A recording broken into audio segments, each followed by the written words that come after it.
we are from Group 2. We present about anti-money laundering and counter-financing of terrorism AML-CFT and the Law of Harmonization Committee. So let me show you guys our members.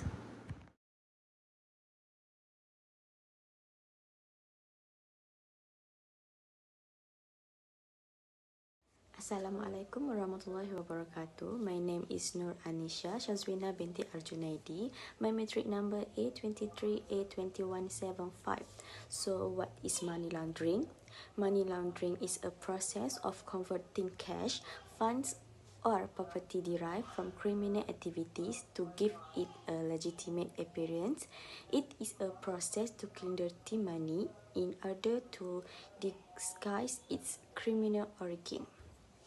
So, what is terrorism financing?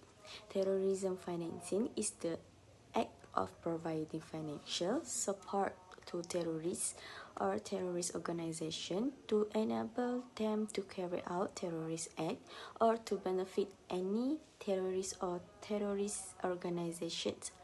Although funds may come from criminal activity, they may also be obtained from legitimate source. For example, through wage, proceeds from legitimate business or donations, including through non-profit organization. Terrorist financing is the same as money laundering. There are three stages which are collecting, transferring, and using the funds.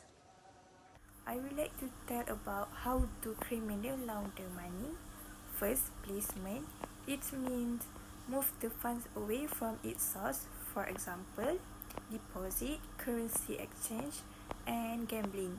Second, layering. It means disguising the true or layering the illegal nature, for example, multiple funds transfer. Lastly, integration. It means providing funds for enjoyment while ensuring they are legal. For example, purchase invest in property, purchase of luxury goods, and engage in legal business.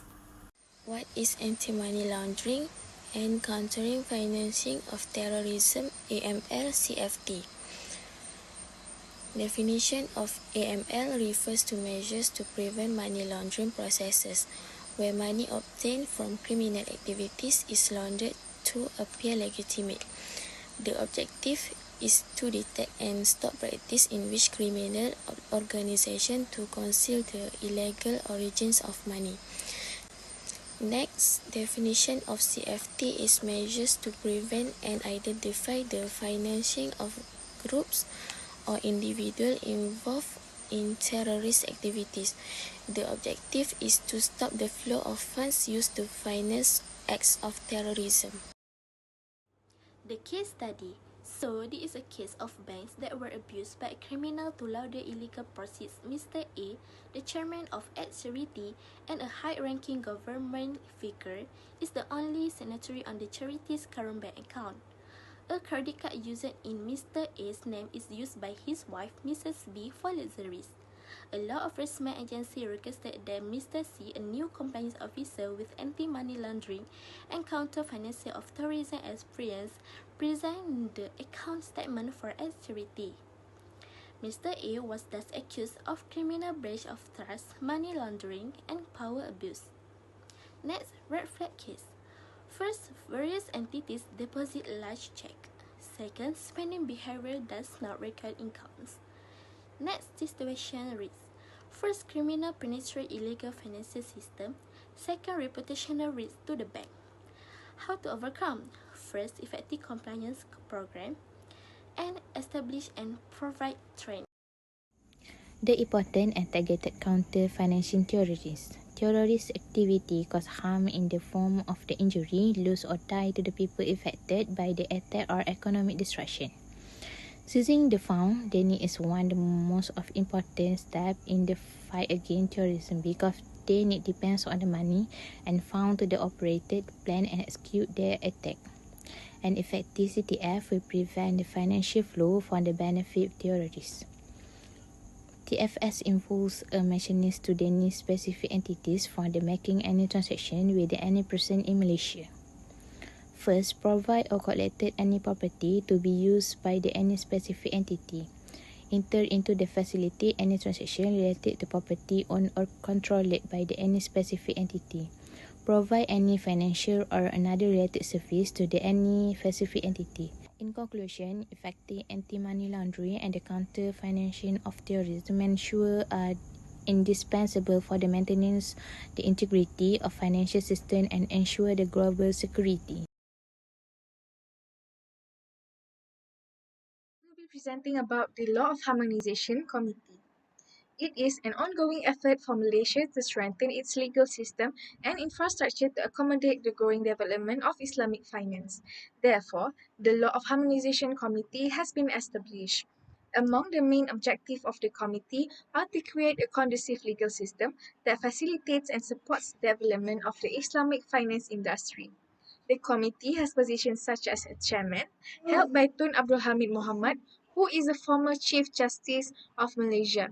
The functions of this committee are to review existing laws with the aim of harmonizing laws to be compatible with Sharia insofar as Islamic finance is concerned. Next is advantages. First one is uniformity across jurisdictions. Committees for harmonization strive to bring legislation from many nations or areas into line, minimizing inconsistencies and fostering a more stable legal framework. Because it lessens legal uncertainty and conflict, this is especially advantageous for cross-border activity, international trade, and investment. The second one is simplified legal processes. Since the same legal rules apply in many jurisdictions, legal procedures can be simpler when laws are harmonized. This lessens the needs for complex legal interpretation by making it simpler for courts, corporations, and individuals to traverse the legal system. As for the disadvantages, the first one is loss of sovereignty. Concerns regarding the loss of national or regional sovereignty may arise from the possibility that the harmonization will force nations or regions to seize some control over their legal systems. This may become especially divisive if local objectives, values, or practices clash with the homogenized laws.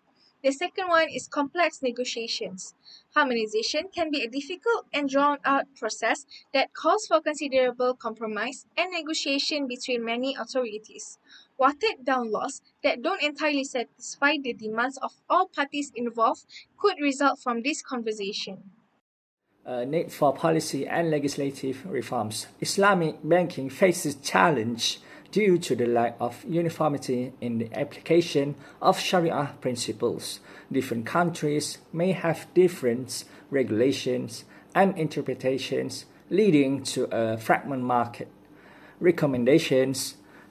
The first one is standardization of Sharia interpretations, establishing a centralized global body responsible for standardizing Sharia interpretations. Islamic banking institutions worldwide can operate under a unified set of guidelines. The second one is strengthening legal framework. Strengthening these legal frameworks involves enacting laws that clearly define the committee's authority and jurisdiction, providing it with the necessary power to enforce harmonized regulations across all Islamic banking institutions.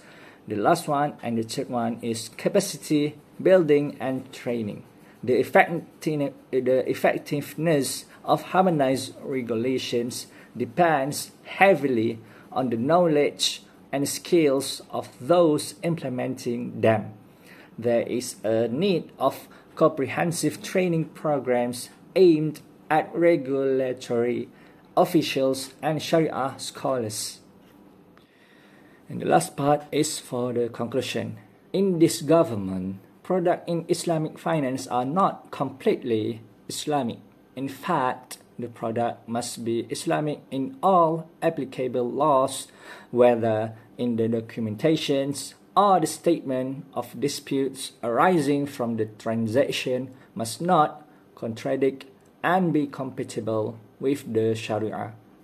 The Law of Harmonization Committee aims to ensure products in Islamic finance are Sharia compliant. The Muslim community is also given the facility not to fall into the conventional finance, which contains various elements that cannot be followed, such as gharar.